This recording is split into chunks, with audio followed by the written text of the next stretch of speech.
Coucou les arcanes, j'espère que vous allez bien, je suis très contente de vous retrouver pour une toute nouvelle vidéo et on va faire ensemble mon book haul du mois de novembre. J'avoue, je n'ai pas été très raisonnable parce qu'en même temps il y a eu en fin de mois le salon du livre et de la presse jeunesse de Montreuil auquel j'ai assisté avec Émilie de la bibliothèque d'Emilia et il s'avère que j'ai un petit peu beaucoup craqué. En même temps, je vais à un salon du livre, il y a plein de livres autour de moi.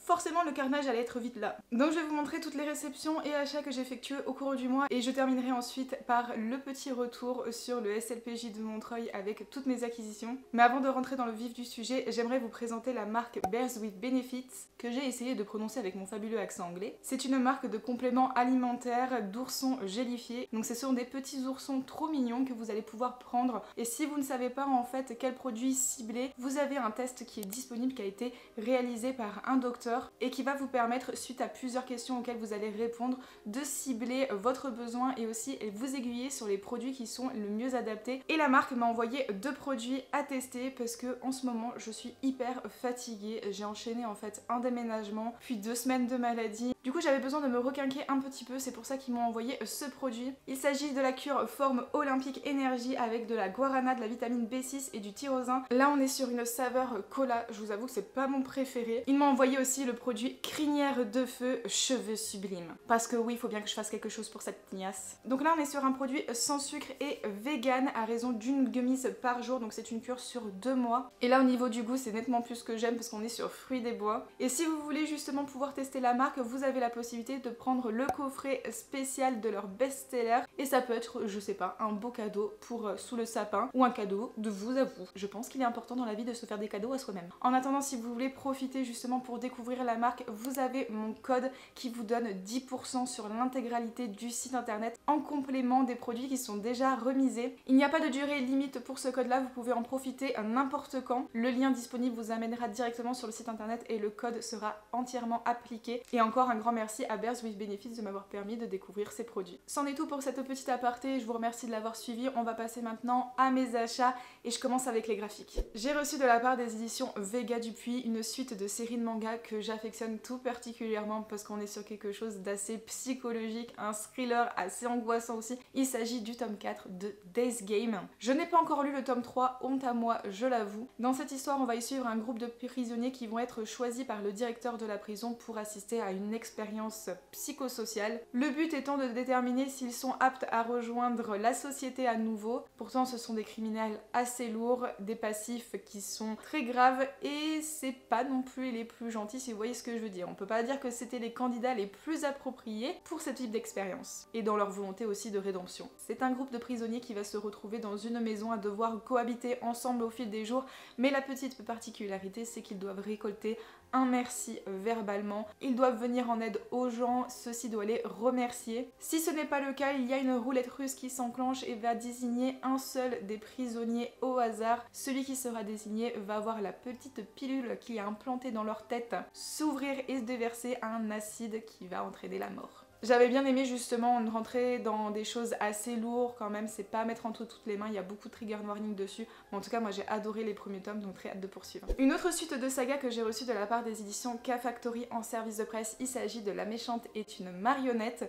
J'avais beaucoup aimé le premier tome, on est sur un trope encore une fois de réincarnation, vous savez que c'est ce que j'adore absolument dans les webcomics. Et on est avec une jeune princesse qui se fait complètement manipuler par son frère le prince et aussi héritier du royaume, si bien que dans chaque boucle temporelle, eh bien, elle meurt par la main de son frère. C'est pas génial la famille. Cette fois-ci, elle est bien décidée à ne plus se laisser faire et elle compte bien prendre son destin en main, quitte à être celle qui manipule tout le monde. Donc on va avoir un changement radical de personnalité au niveau de la princesse qui ne va plus se laisser marcher sur les pieds et il va commencer justement à jouer des sujets qui est autour d'elle et aussi du prince. Il y a forcément aussi un homme dans le lot avec qui je suppose il y aura une romance et ce qui est particulièrement drôle en fait c'est que cette femme-là avait une obsession pour ce gars-là, sauf que comme je vous disais, changement radical de comportement, elle s'en fou complet maintenant, et bah le fait qu'elle s'en foute, et ça va commencer à éveiller les soupçons et il va se dire tiens mais pourquoi elle s'en fout de moi, je vais commencer à revenir. J'ai trouvé ça particulièrement drôle le premier et il y a un truc qui m'a marqué justement dans ce webcomic là, ce sont les dessins des tenues, les robes de la protagoniste principale, elles sont magnifiques, donc très hâte de poursuivre avec le tome 2. Toujours de la part des éditions K-Factory, j'ai reçu le tome 2 de Un mari d'enfer. J'ai beaucoup aimé ce premier tome, je l'ai trouvé assez drôle. Je crois qu'on est encore sur un trope un petit peu de réincarnation, puisqu'on va se retrouver avec une fille qui va devoir être mariée à un seigneur. C'est donc un mariage arrangé. La particularité, c'est que ce seigneur est tellement laid qu'il porte en public un masque. Il ne dévoile pas son visage parce que sa laideur est connue de tout le peuple. Sauf que, une fois qu'ils sont mariés, il retire son masque et là, elle découvre un homme absolument canon. Donc elle ne voit finalement pas du tout de problème à se marier avec lui. Mais à côté de ça, on a aussi le fait que le territoire est quand même peuplé de monstres. Donc le seigneur va souvent s'absenter pour aller combattre ces bêtes-là et elle va devoir régner du coup sur le château et ses sujets. J'ai beaucoup aimé la relation entre les deux, je l'ai trouvé aussi les dessins particulièrement jolis. Je crois qu'ils sont plutôt enfants quand ça débute au niveau du premier tome et je crois qu'à la fin du premier, on est sur une ellipse temporelle qui nous permet de voir bien des années plus tard et donc ils sont adultes tous les deux. Bref, j'avais beaucoup aimé le premier tome, donc très hâte de poursuivre avec celui-ci aussi. Une suite de webcomics cette fois-ci que je n'avais pas demandé parce que je n'ai pas lu le tome 1 parce que je l'ai reçu alors que je ne l'avais pas demandé non plus. Il y a eu un petit cafouillage je pense dans le lot. Bref, j'ai reçu le tome 2 de la nouvelle Chef de clan de la part des éditions Cotoon, donc je l'ai reçu en service de presse. J'aurais du mal à vous parler du tome 1 parce que je ne me souviens plus très bien et je ne l'avais pas lu comme je vous l'ai dit. Je crois que dans mon brief de souvenirs, on est aussi là avec un trope de réincarnation, une boucle temporelle plutôt, où la petite fille d'une famille en a marre justement de voir sa famille à chaque fois tomber en ruine, que l'entreprise familiale soit en faillite et que voilà, c'est la déchéance de la famille. Donc cette fois-ci, dans cette boucle temporelle, elle a décidé de prendre les choses en main et de sa petite taille, parce que c'est encore une enfant au début, elle décide de devenir la nouvelle chef de famille et essayer de ne pas la ruiner. J'ai trouvé ça assez mignon sur le premier tome. Les dessins ont l'air très clairs, très cosy, pourquoi pas essayer. Et écoutez, maintenant que j'ai les deux tomes, je peux tenter. C'en est tout pour les graphiques pour l'instant, puisque j'y reviendrai à l'occasion de mon retour sur Montreuil. Avant de rentrer dans les romans purs et durs, j'aimerais vous présenter un très beau livre que j'ai reçu de la part des éditions Hachati Rose. J'étais tellement contente quand ils me l'ont proposé, parce que j'ai envie de découvrir un petit peu plus de tout ça. Est-ce que je l'ai pété? Non, c'est un effet de style. Je suis un petit peu précieuse avec mes livres. Donc j'étais très contente quand ils m'ont proposé de recevoir ce magnifique objet livre, donc c'est Contes et légendes, un recueil de tous les contes, il me semble, des frères Grimm, ou du moins les plus populaires. Mais vu la taille de l'ouvrage et la liste du sommaire, je pense qu'il y a pas mal de leurs œuvres. Et c'est un très bel objet livre. Déjà, vous avez une couverture rigide avec ici de magnifiques illustrations. Franchement, quand je l'ai feuilleté, j'étais là, mais magnifique. Je suis tombée amoureuse. Vous avez un jaspage avec la citation du loup dans Le Petit Chaperon Rouge. Mais le point fort au niveau de cet ouvrage, c'est la mise en page. À l'intérieur, vous avez les contes qui sont illustrés aussi. Chacun, il me semble, possède sa propre illustration. Voilà, par exemple, une illustration ici. Et là, vous en avez une autre. Je trouve que dans l'illustration, il y a un côté assez Disney qui est très présent et j'adore. Franchement, je suis tombée amoureuse de cet ouvrage parce que je trouve qu'il apporte vraiment quelque chose et il est absolument magnifique. Donc vous allez retrouver tous les contes originaux des frères Grimm. Alors non, ce n'est pas les contes horrifiques. Je suis en train de me demander si ce n'est pas une légende urbaine finalement parce que c'est impossible de les trouver. Mais voilà, pour vous donner une idée, vous avez quand même le sommaire qui est assez conséquent et vous allez avoir les contes principaux comme Le Petit Chaperon Rouge, Hansel et Gretel, Cendrillon, Réponse et ainsi de suite. Donc avec une très belle introduction aussi. Et vraiment, je le redis, mais la mise en page de cet ouvrage est hyper qualitative, donc je suis très contente de l'avoir reçu. Je vais me faire des petits contes comme ça de temps en temps, histoire de... Mais vraiment, je vous le recommande, ça peut être un très beau cadeau sous le sapin aussi. En tout cas, moi je suis hyper contente de l'avoir reçu. Maintenant, on va rentrer dans les romans purs et durs et je commence avec une lecture que j'ai terminée d'ailleurs le mois dernier, donc... Il s'avère que je vais vous en parler dans mon prochain update lecture. J'ai demandé aux éditions Fluff si je pouvais recevoir en service de presse le dernier Aurélie Wallenstein. Je me rends compte qu'avec la luminosité vous verrez pas très bien. Mais voilà, c'est la harpiste des terres rouges. Donc la toute nouvelle parution de Aurélie Wallenstein. J'aime énormément cette autrice, surtout pour ses œuvres de dark fantasy. Et là, on est à nouveau dans quelque chose de dark. Mais si ces précédents ouvrages, on était sur une inspiration de mythologie nordique avec vraiment des vibes de viking, là on se retrouve finalement un petit peu dans le Far West, donc direction les Amériques, c'est vraiment une inspiration de ce temps-là. Et pour ceux qui aiment bien la musique, sachez qu'on prend une grande part de magie autour de la musique, donc j'ai trouvé ça aussi particulièrement original. Aurélie, ne t'emballe pas, réserve ton avis pour l'update lecture. Pour vous parler du résumé, dans cet univers, nous sommes avec la possibilité de nous greffer un organe de monstre. Le fait qu'on a cet organe, déjà, c'est pas dit qu'on survivra à l'opération, c'est un petit peu des choses qui se passent de manière clandestine. On risque un rejet, on peut en mourir,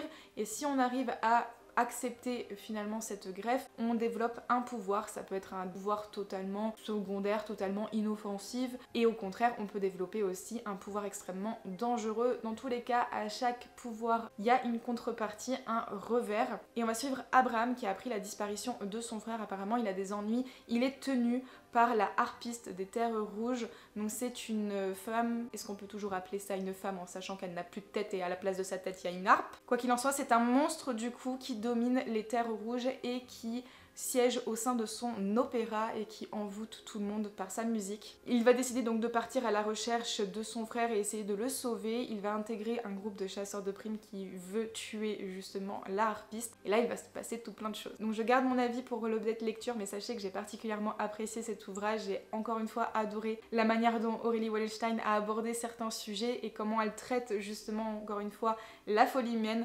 Bref, j'ai adoré, donc très hâte de vous en parler. Une suite de saga, j'avais particulièrement apprécié le tome 1, ça a été un gros coup de cœur et je me rends compte que je n'ai même pas enlevé le blister du tome 2. J'avais adoré Une fenêtre sur les ténèbres, donc je me suis pris le tome 2 de Couronne corrompue de Rachel Gilly qui est publié aux éditions Sabran. Pour ma part, je l'ai pris dans la version reliée parce que j'ai le premier tome en relié. Une magnifique édition, franchement je suis absolument fan du travail qui a été fait autant au jaspage que sur la couverture, et je l'ai pas enlevé du blister mais j'ai une carte collector exclusive à l'intérieur et je pense qu'il y a encore une fois des illustrations. Dans le premier tome nous allons y suivre Esfet.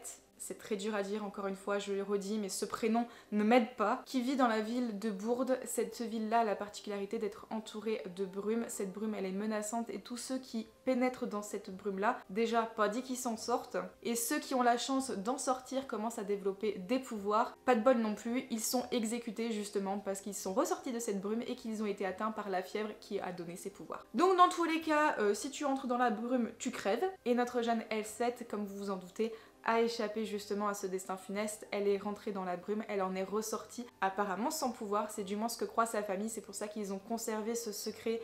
Personne ne sait justement qu'elle est atteinte de la fièvre. Elle garde ce secret bien précieusement, qu'elle est atteinte justement d'un pouvoir, mais pas n'importe lequel, c'est qu'il y a un monstre dans son esprit qui la ronge de l'intérieur, qui lui parle. Et voilà, c'est savoir à quel moment la créature ne va pas finir par la dominer. Le tome 1 a été vraiment une merveille, moi j'avais adoré, c'était un petit coup de cœur quand même, et la fin me laissait dans un suspense intenable, donc très contente d'avoir ce tome 2. Je pense que je vais pas me le faire tarder parce que j'avais vraiment envie de savoir la suite. Pour ceux qui me suivent sur Instagram, vous avez peut-être vu mon réel où je vous déballe la mystery box des éditions Plume Blanche. Ceux qui ne savent pas ce que c'est une box qui est mise à disposition sur le site internet des éditions Plume Blanche où vous recevez 3 livres au hasard. Donc vous ne savez pas ce que vous allez recevoir comme livre, mais la petite cerise sur le gâteau, et c'est pour ça que je l'ai prise, c'est que vous ne recevez que des parutions de 2025. Donc en fait vous ne recevez que des parutions de l'année d'après. Sûr et certain que vous n'allez pas recevoir des livres en double. Donc pour ma part j'avais envie de tenter parce qu'il y avait 2 livres en particulier que je voulais absolument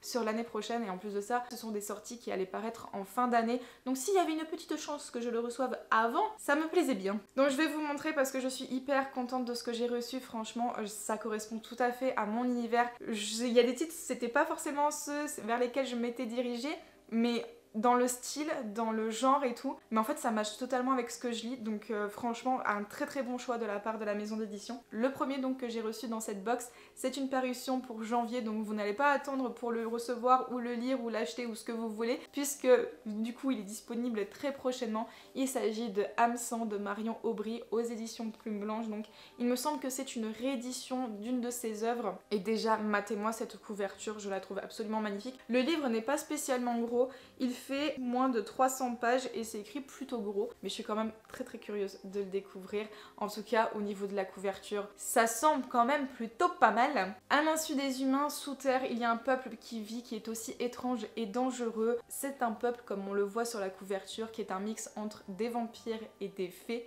Donc elles ont des ailes vraiment très jolies, mais par contre, elles doivent boire du sang pour survivre. Et on va se retrouver avec l'héritier qui a elle, écoutez, c'est l'héritier du royaume souterrain, nous n'allons pas l'appeler par son prénom, qui essaye de rejeter sa véritable nature parce qu'il ne supporte pas justement le mode de vie et le fait de devoir boire du sang frais. Et à côté de ça, nous avons une jeune humaine qui ne se doute pas de ce qui se passe forcément sous terre. Est-ce qu'on se doute d'un petit amour impossible entre les deux?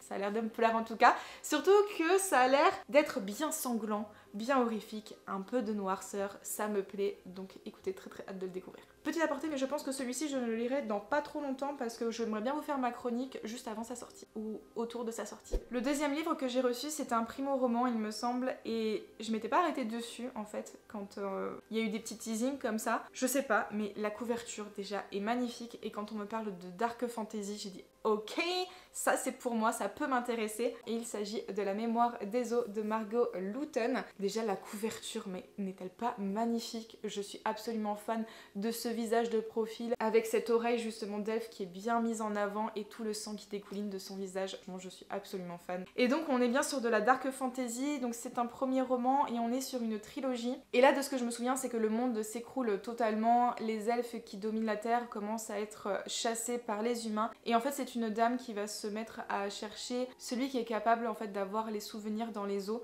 Alors je vous reparle un peu avec mes mots comme ça, mais je vais plutôt vous lire le résumé parce que je me rends compte que c'est un petit peu bancal. Le monde s'écroule, les dieux dorment depuis trop longtemps, partout des guerres éclatent. Les humains se soulèvent contre la souveraineté des elfes qui se déchirent entre eux. Quelque chose patiente dans les ténèbres, déterminé à faire basculer les terres-mères. C'est dans ce sombre contexte qu'Azaela apprend l'assassinat de ses pères. Pour retrouver les responsables, elle opte pour un choix aussi radical que douloureux, négocier les services d'un conteur d'os afin de se plonger dans les souvenirs contenus dans leurs ossements. Lui apparaît alors la rencontre, l'ascension et la chute de ceux qui furent surnommés le dragon et l'oiseau, eux qui luttèrent pour le salut commun, qui provoquèrent leur propre déchéance. Et si leur mort avait entraîné dans son sillage celle de tous les peuples. Ça a l'air trop bien! Très hâte de me plonger dedans, je ne sais plus du tout de quand il sort, je crois que c'est milieu d'année. Éventuellement, je sais plus trop. Écoutez, en tout cas, je vais le lire, ça c'est sûr et certain. J'ai trop hâte de le découvrir. Et donc dans la Mystery Box, j'essayais surtout de recevoir 2 titres en particulier de fin d'année. J'ai reçu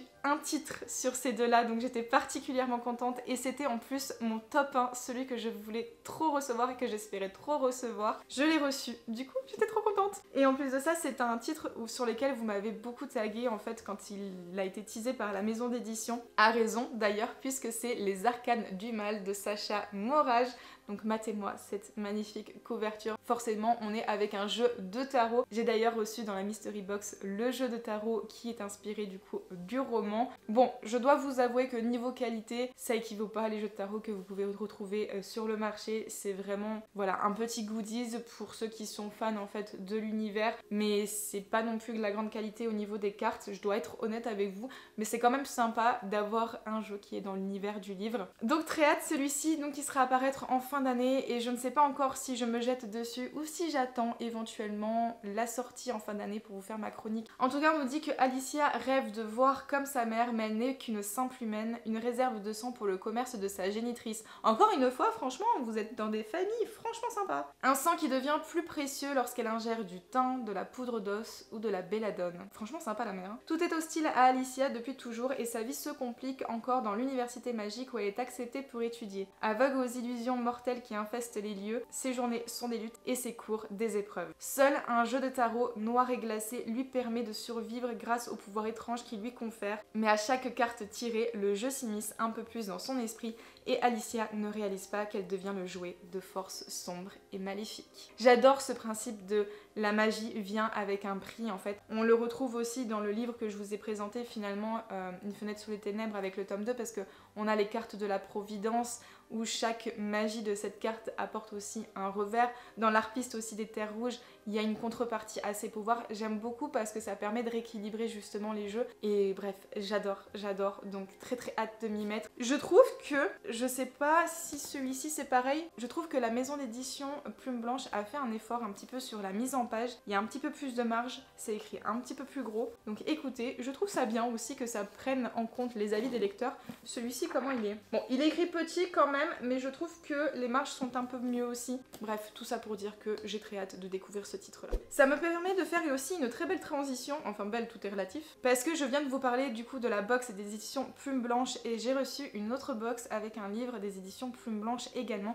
C'est une box qui, pour moi, s'apparentait à la Fairy Loot. Donc en fait, c'est Bibi au coffre, c'est une box qui est arrivée sur le marché il y a très peu de temps. J'ai été dans les premiers à recevoir du coup la première édition de cette boîte. Et moi je m'attendais en fait, comme je vous l'ai dit, à une Fairy Loot avec des goodies, un livre unique. L'objectif en fait de cette box là, c'est d'offrir un ouvrage absolument unique, une édition que vous n'allez retrouver que dans ce bibliocoffre là, et je m'attendais à avoir des goodies, je m'attendais à avoir peut-être un petit mot, quelque chose et tout. Et en fait j'étais assez déçue de mon unboxing parce que j'ai payé je crois 39 €, 37,90 avec les frais de port, donc c'est quand même un prix. Et vous avez certes une belle boîte de transport sous forme de coffre, donc toute la boîte est illustrée en coffre, sauf que à l'intérieur vous avez le livre, pas de mots, pas de petite édition, je sais pas, enfin pas de goodies, pas de marque-page, que dalle, et vous avez le livre. Donc j'ai trouvé ça un petit peu impersonnel, c'est dommage. Toutefois le livre quand même reste très beau, assez qualitatif, même si je dois avouer que je trouve que certaines maisons d'édition font mieux pour moins cher. Donc pour ma part après je me suis désabonnée parce que c'est pas forcément ce que je recherchais en termes de box, mais pour ceux qui sont friands de recevoir un livre unique vraiment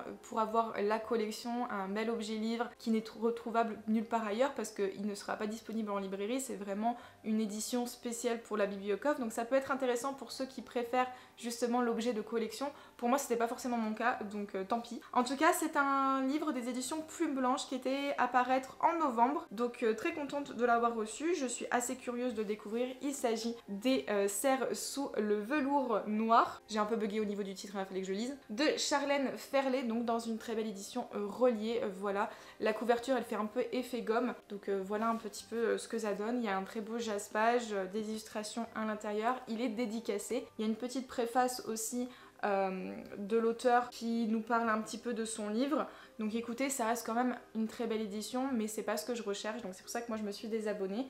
Mais sachez que c'est des choses qui sont disponibles sur le marché si jamais vous êtes intéressé. Quoi qu'il en soit, c'est un livre qui est aussi très beau, oui, ok, et il est sorti chez les éditions Plume Blanche sous cette couverture-là. Je préfère la couverture des éditions Plume Blanche, mais bon, je ne savais pas, écoutez. C'était un test, je l'ai crash test. Ici, nous sommes avec une fantaisie qui se passe un petit peu dans une inspiration italienne, avec Francesca qui va essayer de venger la mort de son frère, mais il y a un rapport aussi avec les anges. C'était assez particulier au niveau du résumé, je l'ai trouvé assez mystérieux et pas très clair au niveau de ce qui se passe. La divinité, la déesse qui veille sur son peuple, sur sa création au travers de ses anges et ses archanges. Et donc nous allons suivre Francesca qui va dans la ville marchande d'Alba pour essayer de retrouver son frère. Elle va apprendre qu'il est mort, il me semble. Et donc elle va décider de lui faire justice, juste à ce qu'elle ait des visions en fait justement d'en haut. Donc des visions comme si c'était un ange ou un archange. Voilà, c'est tout ce que je sais. Je n'ai pas vu passer d'avis dessus. Je sais pas si c'est quelque chose que vous avez lu ou pas. Ça peut être assez sympa pour l'été, je pense que je lirai à ce moment-là. On va passer maintenant à mes acquisitions de Montreuil. Alors j'ai décidé de pas vous faire de vlog cette année parce que je trouve que je profite davantage du moment. Je pense pas sortir mon portable en fait. En tout cas, je remercie tous ceux qui sont venus me voir à Montreuil,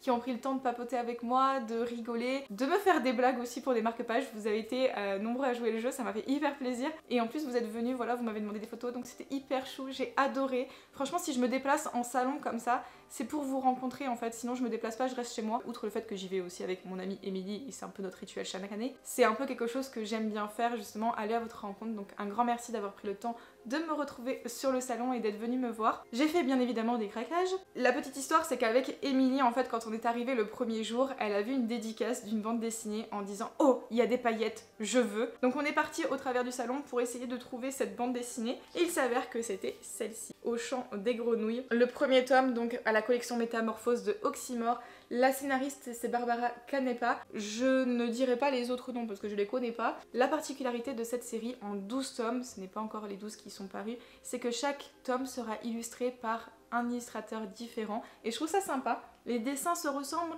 mais il y a quand même une petite patte qui est différente en fonction des 2 tomes que j'ai lus en tout cas parce que oui, je me suis pris du coup le tome 2. Quoi qu'il en soit, c'était l'occasion en fait de découvrir un petit peu cet univers là et on est allé faire dédicacer à la scénariste le soir à l'hôtel. On a lu le tome là en même temps à côte donc c'était un chouette moment, un très bon souvenir et comme on a aimé, et ben le lendemain on est allé prendre le tome 2 qu'on a fait dédicacer par la scénariste mais aussi l'illustrateur qui était présent au salon et franchement j'ai adoré, c'était hyper mignon. Alors c'est très jeunesse pour le coup, ce n'est pas vraiment développé, c'est quelque chose de très mignon, très cocooning au niveau des dessins mais il n'y a pas d'enjeu, il n'y a pas d'intrigue, c'est juste des animaux anthropomorphiques, une bande de potes qui doivent faire un concours, qui ont un petit peu peur au niveau de ce qui se passe. Voilà, c'est très court parce que je crois qu'il y a 45 pages sur les deux mais c'était hyper mignon, les dessins sont fabuleux, j'ai adoré et même si c'est des illustrateurs différents, on retrouve quand même un petit peu les mêmes traits, il y a quelques trucs qui diffèrent, voilà le style est quand même assez marqué mais on reste quand même sur quelque chose de semblable, de similaire, c'est pas complètement différent. Et comme moi j'avais déjà repéré en fait la patte de l'artiste sur une autre bande dessinée que je me suis jamais achetée, je me suis dit que c'était l'occasion là de retourner le voir pour lui faire dédicacer. Spoil alerte, je ne l'ai pas fait dédicacer parce qu'il y avait un nombre de fou et je devais aller ailleurs, mais je me suis pris quand même Les Royaumes Muets, donc de Jérémy Almanza qui est celui qui a illustré donc le tome 2 de Au champ des grenouilles. Et là on est sur un petit one shot avec un effet assez Tim Burton, moi j'adore en tout cas la patte, c'est quelque chose de beaucoup plus sombre, de beaucoup plus travaillé au niveau des traits, il y a beaucoup de détails, beaucoup de traits comme ça. Bref, moi j'adore en tout cas ce style là, c'est vraiment cette patte là que je recherche dans les dessins parce que franchement ça me correspond tout à fait. Vous allez me dire Aurélie, plus c'est morbide et plus t'aimes. Là on va être avec une bande dessinée qui va aborder le sujet de la mort finalement, donc pour les enfants je trouve ça intéressant de l'aborder de cette manière là. J'avais commencé à le feuilleter mais je l'ai pas fini du coup. On est avec une petite fille du coup où son voisin va mourir et elle va recevoir la visite de son fantôme. Ce qu'il faut savoir aussi c'est qu'il y a des serviteurs de la mort dans cet univers là qui vient pour recueillir le dernier souffle du défunt, sauf que là ils sont un poil en retard donc le dernier soupir a disparu en fait. Donc notre jeune demoiselle va devoir rejoindre le royaume muet pour essayer de récupérer le dernier soupir de son voisin et lui offrir la paix éternelle. Je trouve ça assez mignon. Bon écoutez, j'ai lu que les premières pages donc c'est un peu ce que je me souviens en termes de résumé. Mais en tout cas j'adore, j'adore. Pour terminer sur les graphiques, il y a une série de webcomics que j'apprécie tout particulièrement. Vous le savez si vous suivez ma chaîne, c'est Seule la mort attend la vilaine et il y avait Fiole en dédicace. Donc du coup je me suis pris le tome 6 qui était en avant-première sur le salon, en avant-première de quelques jours parce qu'il est déjà sorti au moment où je tourne cette vidéo. Mais du coup il y avait le tome 6 et j'ai pu faire ma jolie dédicace juste ici. Voilà, donc j'ai pu rencontrer celle qui a dessiné le webcomic. J'étais trop contente, c'était un très chouette moment, très marqué par la barrière de la langue malheureusement et la différence de culture, mais c'était quand même un très chouette moment, plein de respect et j'ai adoré la rencontrer. Très hâte de poursuivre aussi Seule la mort atteint la vilaine, d'autant plus que dans le dernier tome nous arrivons avec un plot twist, un changement au niveau du système de jeu qui vient bouleverser tous les plans de notre chère Pénélope, donc j'ai bien hâte de savoir comment elle va s'en sortir. Surtout que j'avais peur parce que quand j'ai vu sur Amazon, ils notent généralement le nombre de tomes et j'ai vu tome 6 sur 7 et je me suis dit non, me dites pas que c'est l'avant-dernier tome et après c'est fini. Sauf que en discutant avec des gens au salon justement, on m'a dit mais non, il y a encore beaucoup d'épisodes, on est loin d'être fini, donc je suis rassurée.